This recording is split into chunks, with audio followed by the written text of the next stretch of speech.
చూద్దాం, వాళ్ళు టికెట్లు డిసైడ్ చేయనివ్వండి, ఏం జరిగిద్దో చూద్దాం. జనసేనకి ఎన్ని ఇస్తారో చెప్పనివ్వండి, చూస్తాం. ఈ పార్టీ నుంచి వెళ్ళిన వాళ్ళకి ఆ పార్టీలో ఎన్ని సీట్లు ఇస్తారో చూడండి, అప్పుడు చూద్దాం. ముందుంది ముసళ్ళ పండగ, తొందర ఏం పడాల్సిన అవసరం లేదు. We are very clarity. ఒకటే చెప్తున్నా, టోటల్ స్క్రీన్ మీద ఇద్దరే ఉన్నారు. ఒకరు జగన్మోహన్ రెడ్డి గారు, మరొకరు చంద్రబాబు నాయుడు గారు. ఈ రాష్ట్రానికి చంద్రబాబు నాయుడు గారు ముఖ్యమంత్రి, జగన్మోహన్ రెడ్డి గారు ముఖ్యమంత్రి, అంతే ప్రశ్న. ఎన్నికల్లో Pawan Kalyan screen out, Sharmila screen out, Lokesh screen out, BJP screen out. రెండు విషయాలు. జగన్మోహన్ రెడ్డి గారు ముఖ్యమంత్రి, చంద్రబాబు ముఖ్యమంత్రి. దీని మీదే ఓటర్ డిసైడ్ అవుతాడు.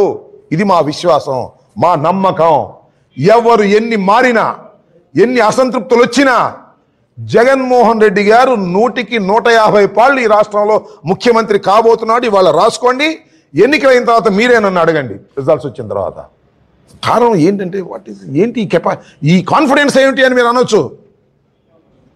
మా పరిపాలనే మా కాన్ఫిడెన్స్, మా పరిపాలన తీరే మా కాన్ఫిడెన్స్. మేము 2,60,000 కోట్ల రూపాయలు రాష్ట్ర ప్రజలకు ఇచ్చాం. ఫిల్ఫరేజ్ లేకోకుండా, పైసా తీసుకోకుండా, మధ్యవర్తులు లేకోకుండా, జన్మభూమి కమిటీలు లేకోకుండా, లీడర్లు కాజేయకోకుండా ఇచ్చినటువంటి ప్రభుత్వం, తొలి ప్రభుత్వం ఇది. మీరు ఒకసారి గుర్తుపెట్టుకున్నట్టయితే, పూర్వం నుంచి నేను చూస్తున్నా, 89లో నేను శాసనసభ్యుడిని.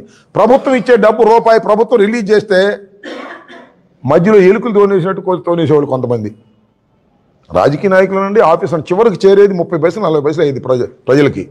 నౌ 2,60,000 కోట్లలో ప్రతి పైసా కూడా లబ్ధిదారుడికి చేరినటువంటి ప్రభుత్వం ఇది.